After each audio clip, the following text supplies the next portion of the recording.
Assalamualaikum warahmatullahi wabarakatuh. Perkenalkan nama saya Diajeng Kartika Sari, NIM 1902100706, Prodi Pendidikan Ekonomi semester 5, mata kuliah Pasar Modal. Di sini saya akan menjelaskan mengenai instrumen pasar modal.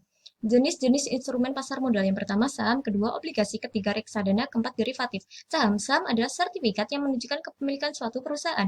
Klasifikasi saham yang pertama saham biasa, jenis efek yang paling sering digunakan oleh emiten untuk memperoleh dana dari masyarakat. Yang kedua saham preferen, gabungan antara obligasi dan saham biasa. Keuntungan investasi sahamnya pertama, dividen. Keuntungan perusahaannya dibagikan kepada pemegang saham. Kedua, capital gain. Selisih antara harga beli dan harga jual. Investor dapat menikmati capital gain jika harga jual melebihi harga beli saham.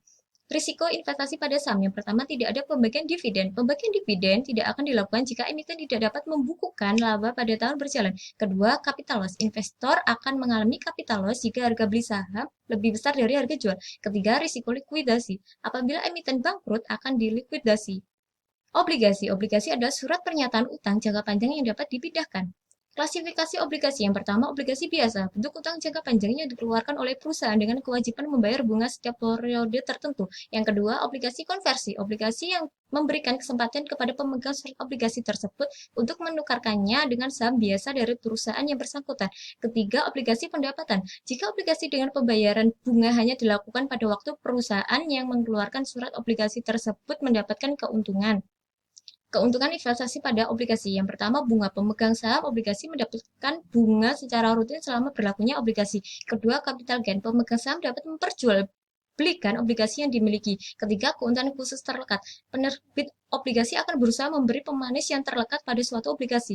Yang keempat, melindungi risiko inflasi. Investasi obligasi dapat melindungi risiko pemegang obligasi dari kemungkinan terjadi inflasi. Kelima, sebagai agunan kredit. Obligasi dapat digunakan sebagai agunan kredit bank untuk membeli instrumen aktiva lain. Risiko berinvestasi pada obligasi. Satu, gagal bayar. Risiko perusahaan tidak mampu membayar kupon obligasi maupun tidak mampu mengembalikan pokok obligasi. Yang kedua, risiko tingkat suku bunga. Pergerakan harga saham sangat ditentukan oleh pergerakan tingkat suku bunga.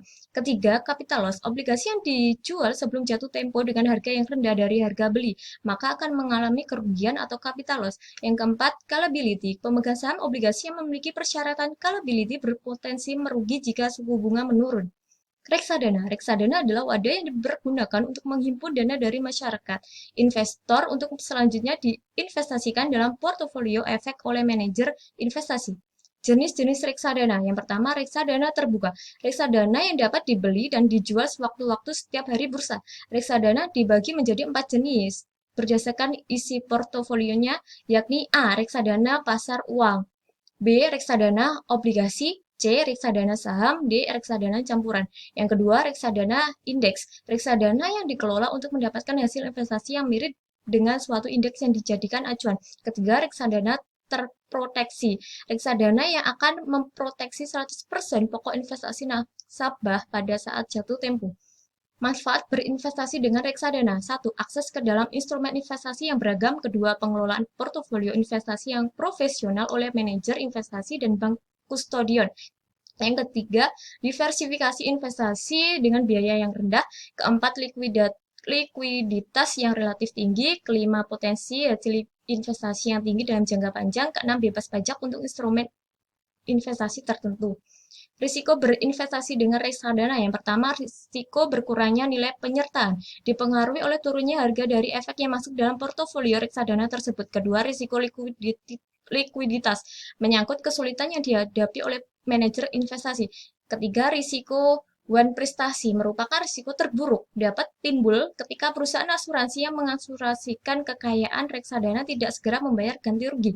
Yang keempat, risiko kredit, terjadi jika perusahaan penerbit efek yang bersifat utang tidak dapat membayar pokok atau bunga dari efek tersebut. Kelima, risiko berkurangnya nilai tukar mata uang. NAB reksadana dapat berkurang pada saat nilai tukar mata uang asing turun. Derivatif. Derivatif adalah kontrak atau perjanjian yang nilai atau peluang keuntungan terkait dengan kinerja produk acuan. Jenis produk derivatif. Yang pertama, REIK. Surat berharga yang memberikan hak kepada pemegangnya untuk menukarkan menjadi saham baru. Kedua, waran. Hak untuk membeli saham bisa pada waktu dan harga yang sudah ditentukan. Keuntungan dan risiko memiliki REIK. Keuntungan memiliki REIK capital gain dengan leverage Jika bukti REK ditukar dengan saham baru, resikonya memiliki REK, capital gain yang diperoleh di pasar sekunder, capital loss dengan leverage, ketiga, capital loss yang diperoleh di pasar sekunder. Keuntungan dan resiko memiliki waran. Keuntungan memiliki waran, investor berpotensi untuk mendapatkan tambahan saham dengan harga yang lebih rendah dari harga pasar. Kedua, mengingat waran memiliki masa untuk diperdagangkan, maka investor memiliki peluang untuk mendapatkan capital gain melalui penjualan waran tersebut. Risiko memiliki waran, risiko out of money, risiko ketika harga saham di pasar lebih rendah dibandingkan harga pelaksanaan hak waran. Kedua, risiko penurunan laba per saham. Semakin banyak investor yang melakukan exercise, semakin banyak pula saham yang beredar. Kesimpulannya bisa dilihat di sini. Sekian, terima kasih dari presentasi saya. Wassalamualaikum warahmatullahi wabarakatuh.